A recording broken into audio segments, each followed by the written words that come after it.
فرعون کے ڈوب کے مرنے کے بعد سمندر نے اس کی لاش کو اللہ کے حکم سے باہر پھینک دیا، جبکہ باقی لشکر کا کوئی نام و نشان نہ ملا۔ مصریوں میں سے کسی ایک شخص نے ساحل پر پڑی اس کی لاش کو پہچان کر اہل دربار کو بتایا۔ فرعون کی لاش کو محل پہنچا دیا گیا۔ درباریوں نے مسالہ لگا کر اسے پوری شان اور احترام سے تابوت میں رکھ کر محفوظ کر دیا۔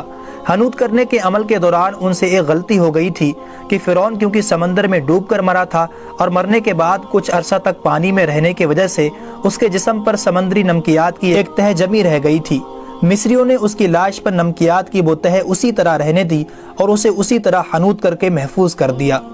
وقت گزرتا رہا، زمین و آسمان نے بہت سے انقلاب دیکھے جن کی گرد کے نیچے سب کچھ چھپ گیا، حتیٰ کہ فرعونیوں کی حنوط شدہ لاشیں بھی زمین کی تہ میں چھپ گئی تھیں۔ ان کے نام صرف کتابوں اور ان کی تعمیرات اور لوگوں کے ذہنوں میں رہ گئے تھے۔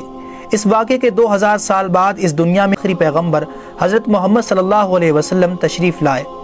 ان پر نازل ہونے والی آخری کتاب میں فرعونیوں کے قصے بڑی تفصیل کے ساتھ بیان کیے گئے تھے، اور اسی سلسلے میں اسی فرعون کا جسم محفوظ کرنے کی بات بھی ایک آیت میں نازل ہوئی تھی، جس کی سچائی پر سب اہل ایمان کا پختہ یقین تو تھا، لیکن وہ سمجھنے سے قاصر تھے کہ اس خدائی کا دعویٰ کرنے والے کی لاش کہاں محفوظ کی گئی اور کیسے اسے عبرت کا نشان بنایا جائے گا۔ 1871 عیسوی میں مصر کے ایک شہر الغرنیہ سے تعلق رکھنے والے ایک غریب اور معمولی چور احمد عبد الرسول کو فرعونیوں کی حنوط شدہ لاشوں کی طرف جانے والے خفیہ راستے کی رسائی مل گئی۔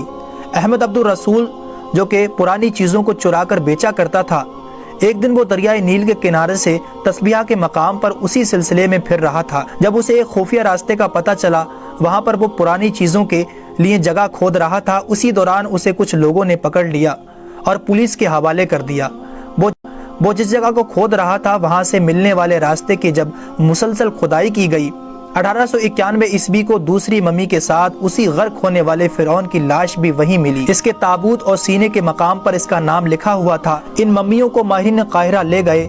جب ان ممیوں کا تفصیل سے جائزہ لیا گیا تو فرعون والی ممی پر جمی ہوئی نمکیات کی تہ سے تصدیق ہو گئی کہ یہ وہی فرعون ہے جسے اللہ نے پانی میں غرق کر کے بدترین عذاب سے دوچار کیا تھا۔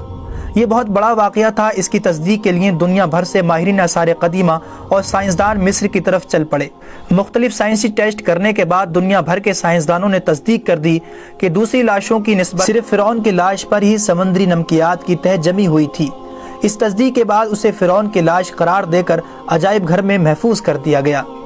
1982 میں فرعون کی لاش جب خراب ہونے لگی تو اس وقت کی مصری حکومت کو درخواست کی کہ فرعون کی ممی کو خراب ہونے سے بچایا جائے، نیز جدید سائنسی ذرائع کے ذریعے اس کی موت کی وجہ بھی معلوم کی جائے۔ انسان نہیں جانتا تھا کہ خدائی کا دعویٰ کرنے والے فرعونوں کی لاشوں کا کیا ہوا تھا، یا ان کے واقعات کہاں ہیں یا کہیں ہیں بھی یا نہیں۔ الہامی کتابوں تورات، بائبل اور قرآن پاک میں اس واقعے کا ذکر تفصیل سے ملتا تھا کہ حضرت موسیٰ علیہ السلام اور بنی اسرائیل قوم کا پیچھا کرتا ہوا فرعون پانی میں غرق ہو کر اپنی فوج کے ساتھ مر گیا تھا، جبکہ حضرت موسیٰ علیہ السلام اور ان کی قوم کو پانی نے اللہ کے حکم سے گزرنے کا راستہ دے دیا تھا۔ اس کے بعد اس کا کیا ہوا تھا، اس بارے میں بائبل اور تورات خاموش ہیں، لیکن قرآن پاک میں اس کے انجام کے بارے میں ایک ایسی عجیب بات کہی گئی تھی جس کو کسی کی سمجھ نہیں تھی۔ پس ہم تیرے بدن کو سمندر سے نکال کر محفوظ کر لیں گے تاکہ تو بعد میں آنے والوں کے لیے عبرت بن جائے۔ سورہ یونس آیت نمبر 92۔ یہ واقعہ دوستو آج سے 3500 سال قبل پیش آیا تھا۔ فرعون کے ڈوب کے مرنے کے بعد سمندر نے اس کی لاش کو اللہ کے حکم سے باہر پھینک دیا، جبکہ باقی لشکر کا کوئی نام و نشان نہ ملا۔